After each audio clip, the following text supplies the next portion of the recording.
হযরত উমর রাদিয়াল্লাহু আনহু এর শাসনামল একদিন দুজন লোক এক বালককে টেনে ধরে নিয়ে আসলো তার দরবারে। উমর রাদিয়াল্লাহু আনহু তাদের কাছে জানতে চাইলেন যে ব্যাপার কি, কেন তোমরা একে এভাবে টেনে এনেছো? তারা বলল, এই বালক আমাদের পিতাকে হত্যা করেছে। উমর রাদিয়াল্লাহু আনহু বালকটিকে বললেন, তুমি কি সত্যি তাদের পিতাকে হত্যা করেছো?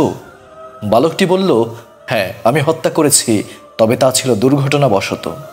আমার উট তাদের বাগানে ঢুকে পড়েছিল, তা দেখে তাদের পিতা একটি পাথর ছুঁড়ে মারল, যা উটের চোখে লাগে। আমি দেখতে পাই যে উটটি খুবই কষ্ট পাচ্ছিল, যা দেখে আমি রাগান্বিত হই এবং একটি পাথর নিয়ে তার দিকে মারি। পাথরটি তার মাথায় লাগে এবং সে মারা যায়।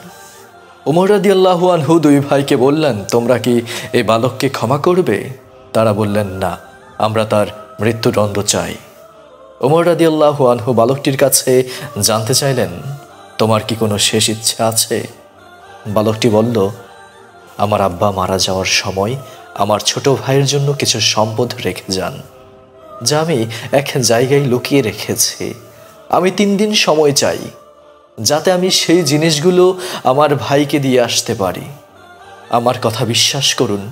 উমর রাদিয়াল্লাহু আনহু বললেন, আমি তোমাকে বিশ্বাস করতে পারি যদি তুমি একজন জামিন জোগাড় করতে পারো, যে নিশ্চয়তা দেবে যে তুমি ফিরে আসবে। বালকটি দরবারের চারিদিকে তাকালো।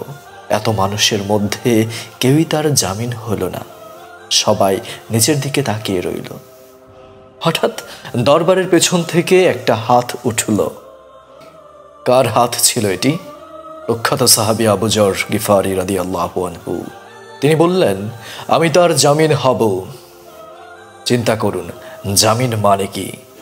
যদি বালকটি ফিরে না আসে, তবে আবু যর গিফারি রাদিয়াল্লাহু আনহু এর শিরচ্ছেদ করা হবে। সুতরাং বালকটিকে ছেড়ে দেওয়া হলো। 1 দিন গেল, 2য় দিনও বালকটি আসলো না। 3য় দিনে 2 ভাই আবু যর গিফারি রাদিয়াল্লাহু আনহু এর কাছে গেল। আবু যর রাদিয়াল্লাহু আনহু বললেন, আমি মাগরিব পর্যন্ত অপেক্ষা করব।